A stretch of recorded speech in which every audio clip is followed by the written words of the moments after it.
સુરતમાં chartered accountants association દ્વારા કેન્દ્ર નાણામંત્રીને મોકલાયેલા એક પત્રમાં ચોંકાવનારા આરોપો સાથે દાવો કરવામાં આવ્યો છે કે દેશભરમાંથી ગુડ્સ એન્ડ સર્વિસ ટેક્સ સંબંધિત સંવેદનશીલ ડેટાનો ગેરકાયદેસર રીતે વેપાર થઈ રહ્યો છે. સુરતમાં ચાર્ટર્ડ એકાઉન્ટન્ટ્સ એસોસિએશન દ્વારા કેન્દ્ર નાણામંત્રીને મોકલાયેલા એક પત્રમાં ચોંકાવનારા આરોપો સાથે દાવો કરવામાં આવ્યો છે કે દેશભરમાંથી ગુડ્સ એન્ડ સર્વિસ ટેક્સ સંબંધિત સંવેદનશીલ ડેટાનો ગેરકાયદેસર રીતે વેપાર થઈ રહ્યો છે.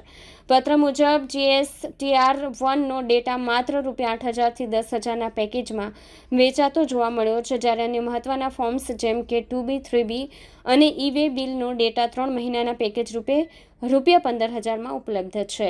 CAASના જણાવ્યા અનુસાર આ સમગ્ર ડેટા લિંકિંગ મામલાના ડેટા સોલ્યુશન્સ નામની ગેંગ સક્રિય છે, જે દિલ્હીની આસપાસના વિસ્તારો ખાસ કરીને ગાઝિયાબાદ અને નોઈડામાંથી પોતાના ક્રિયાકલાપો ચલાવે છે. એસોસિએશનના મતે GST સઘન ડિજિટલ વ્યવસ્થા હોવા છતાં તેની ડેટાની સુરક્ષા અંગે ગંભીર ખામીઓ છે. જ્યારે ટેક્સ પેયર્સે માનીને ડેટા પોર્ટલ પર અપલોડ કર્યો હોય ત્યારે તે ડેટા લીક થવો કે વેચાઈ જવો એ વિશ્વાસઘાત સમાન છે, જેવી કટાક્ષભરી ટિપ્પણી CAASના પત્રમાં જોવા મળી છે.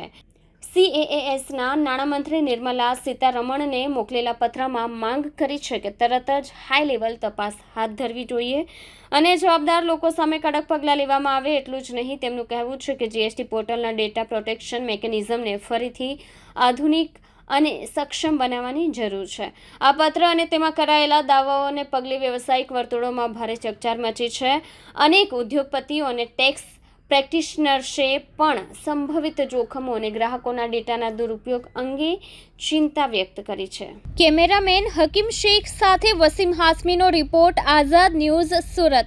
જીએસટીના ડેટા જે વેપારીઓ પોતાના પૂરા ટ્રસ્ટથી અપલોડ કરે છે જીએસટીના પોર્ટલ પર, એ ડેટાની નીલામી થઈ રહી છે. એ બધા બજારમાં અલગ અલગ ભાવ પ્રમાણે, જેમ કે સેલ્સનો ડેટા છે 8 થી 20,000 રૂપિયામાં, બધી જ વિગતો ક્યાં કોને કેટલા રૂપિયામાં કેટલી ક્વોન્ટિટી વેચી છે બધી ડિટેલ અવેલેબલ થાય તો કોમ્પિટિટરના એંગલથી જોઈએ તો કોમ્પિટિટર્સને તો આટલું જ જોતું હોય, કોઈકનું બીજાનું ધંધાનો કેવી રીતે ગળું દબાવી શકાય.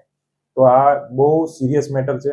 ઇન્ટરનલ કોમ્પિટિશનના અંદર આ ખલબલી મચાવે એમ છે. અને બીજું કે કોઈ જેન્યુન આની અંદર બિઝનેસ રહેશે નહીં.